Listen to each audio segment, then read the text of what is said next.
What up, ladies and gentlemen? Welcome to the episode 2 now of Sheng's story here. Now, last episode we left you off with the potential that he might be joining up with FC Zurich for their upcoming pre-season tour. The question remained, would he join them or would he focus on his studies? But he decided this opportunity was way too good to pass up. So, you can see him here heading towards the airport, not quite sure where he's going. He doesn't really know what to do here. He's just been told to head to the airport and somebody will come and meet him. He wasn't sure if he was late either, so he decided to pick up the pace a little bit. He wasn't exactly sure, having, not really done this before. Does he have to go through normal airport security, or is there like a specialist way he goes with the team? Anyways, after it all happened, they touched down in their destination for their pre-season tour. And in the end, I'm not quite sure where they ended up. Maybe you guys might know in the comments. Maybe you guys want to make some decisions in the comments. But they'll be taking on 3 different teams. The first one will be Huddersfield. The second one, Hellas Verona. And the third and final one is a different team entirely. I can't remember exactly who it was. But he decided he was going to get involved in some training with his new team. You can see the boys here. And they're getting used to how he plays, of course. He is a winger, so he will most likely be deployed on the left flank or the right flank. But overall, I mean, whichever way they decide to play him, they're going to have to, utilize what he's got. Remember, he's only left-footed with a 1-star weak foot. You'll see that later on in the episode today. But, yeah, he's not really got the greatest right foot on him. He's left-footed, and if he plays on the right flank, that means he can cut in on his left. But if he's out on that left flank, then at least he can hit the crosses early towards his teammates. But the first training session kind of went okay, I'd say. They had some good moments. Some of the balls that delivered in from G wasn't too bad, and they were managing to get on the end of them as well.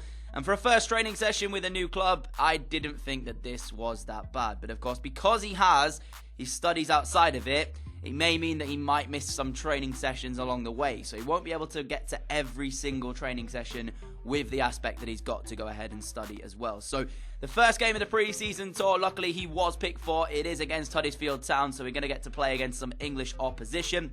And interestingly enough, on the pre-season tour, he was wearing the number 25 shirt.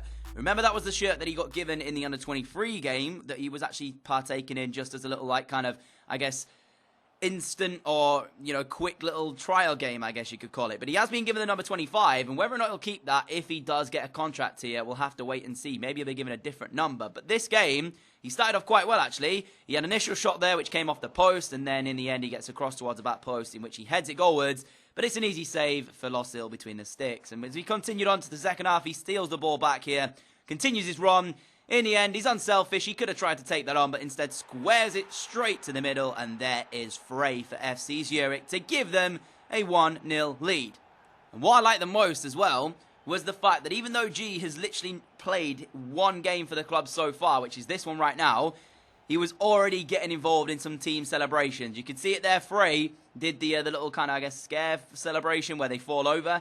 Whatever it was, I know it was hypnotized. That's the celebration it's called. And G was actually involved in it. He actually knew when to fall down. So that's good to see him getting involved with some teamwork here. But Frey was the goal scorer on the day, providing the assist from G, though. And he was involved in that move. Continuing on, he continued to just terrorize this Huddersfield backline, using that pace, getting down the right, set up Frey again. This time he takes it nice and early. And the post is what stops them going 2-0 in front. But for a preseason game, it just kind of showed that both these teams weren't really playing to their, 100%. I was a bit disappointed in the way that maybe Huddersfield Town had played. They didn't really, kind of perform as much as I was expecting them to.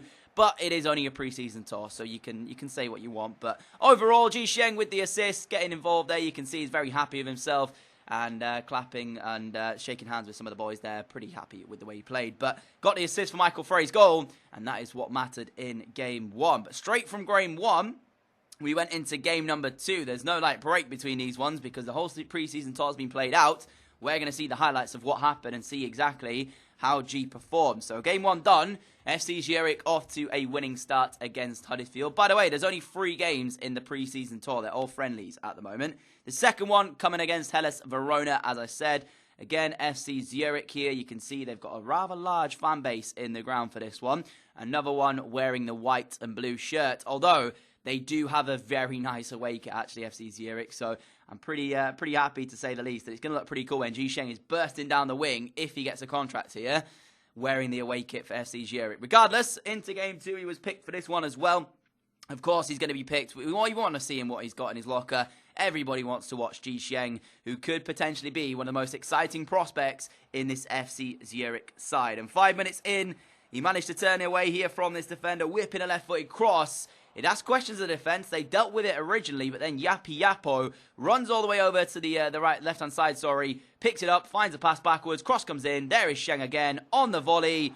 With that one-star weak foot, he just can't get his shot on target. He ended up going into the side netting, but it was still half a chance for G. And that is such a cool name, by the way, Yapo. What a cool name that is. But 30 minutes in, they continue the pressure, looking for goal number 1. Frey on the ball. Fantastic shot to try and find it. It's saved by the goalkeeper, but unfortunately, saved straight onto his defender, who ends up putting it in for an own goal. There isn't many times in football where you would say that they'd scored an own goal from a shot as weak as that from Frey. But look at that. That is just so unlucky for Hellas Verona. And that was the goal that put them 1-0 down in this game. And Sheng was not even part of it, so we can't even give him any compliments for that one. But Frey, you could argue that maybe if that one was on a different day, that would have gone in. But he's involved in that one. He's got 1 goal so far, and I guess you could call it 1 assist maybe if you wanted to get technical by saying that it came off the goalkeeper. But actually, the goalkeeper should be credited for the assist. Anyways, continuing on, 45 minutes in, Sheng with a fantastic run down the right. He's found as well by an even better pass. Gets inside, and this point, I think he should score. I don't want to be critical of Sheng, but he had a lot of time there. Why he's going with his right foot and not his left? We know he's stronger on the left-hand side. I'm not quite sure. Maybe he wanted to prove that he's got a better than just a 1-star weak foot. Maybe that was the reason why he went with his right. But I think he should score there. And I do believe that he should have had a goal for himself. So slightly disappointed with that finish. And as the second half got into the swing of things, Verona started to get themselves into the game. The initial chance there, well saved by the FC Zurich goalkeeper. And the pressure continued to mount, actually, because from the corner, they ended up creating another chance. And you'll see it in a moment. It gets whipped in here. Romelu, was the man who was stood over this, as he was the man to give away the initial goal. And the header was only just wide from the Verona man there. And that could have been easily 1-1. Pressure continued into the 90th minute, and the game was about to finish, but they had still a chance to be able to get themselves back in this one. A good save initially, and then a great block, followed up by a header wide of the post. Showcased that Verona were willing to fight until the end, but unfortunately for them, they couldn't send their fans home happy. They ended up falling to a 1-0 defeat. And then we had our final game of the pre-season tour. Royal Antwerp, the next opponents. Can't remember actually where did Royal Antwerp play? Was it maybe? I don't actually know. Maybe you guys know in the comments, but I can't exactly remember what league it is, what league they play in. We had a team from the Premier League, we had a team from the Serie A, and I'm trying to think of what the other team was. I can't 100% remember. Anyways, this game, literally nothing happened. It was such a bore fest, but because it's a pre-season tour, if at 90 minutes the game had come to an end at 0-0 or a draw, it meant that penalties was on the card. So at least we got to see some penalty kick action in this pre-season tour. It was Royal Antwerp to step up first. They scored with Rodriguez going to the top right, a fantastic penalty. Then Sheng got an opportunity to take a penalty for his new club, potentially. He ends up hitting his left-footed penalty over to the left-hand side and slots home to make the score 1-1. Continuing on, though, Royal Antwerp, their penalty straight down the middle, makes it 2-1. Very kind of disappointing there that we weren't able to do anything about that one. Next penalty stepped up, and let's just say it wasn't a great penalty from number 21. Yeah, end up skying it over the top of the crossbar. And then they had another chance here, Royal Antwerp, to take this into a 3-1 lead, though. And the man takes a long run up. Not the greatest penalty in the world, but he sends the keeper the wrong way regardless. And it is ended up being 3-1. Jagne on the spot. Jagne missing from the spot, sadly. So 3-1, last penalty kick basically. If they score this, it is game, set and match pretty much. That was a penalty that ended this game off. Royal Antwerp were the first side to defeat this FC Zurich side on the pre-season tour. We're not going to be bothered about that though, because we got a message after that for G. Coach Lyon saying, "Good news, son. The gaffer likes what he saw. The club is prepared to offer you a youth contract for 6 months, and if all goes well, you may get a full pro contract after.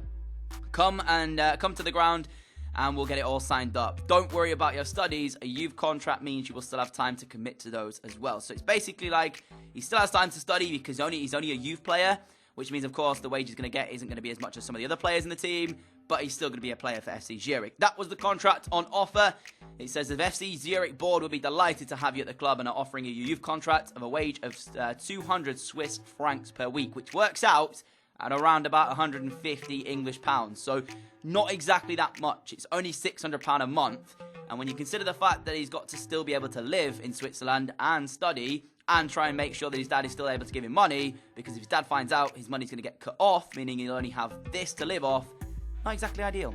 Anyways, we'll see if he signs that contract in the next episode. If you did enjoy this one, a like would be greatly appreciated. As always, guys, thank you so much for all of your support on the channel. I really appreciate it. I'm excited to see what's up next for Sheng in his continuing football journey. But that's it from me for today. I will see you all again at 4 p.m. UK time tomorrow. If you're not already, hit that subscribe button. You'll never miss an upload as well if you click the notification bell.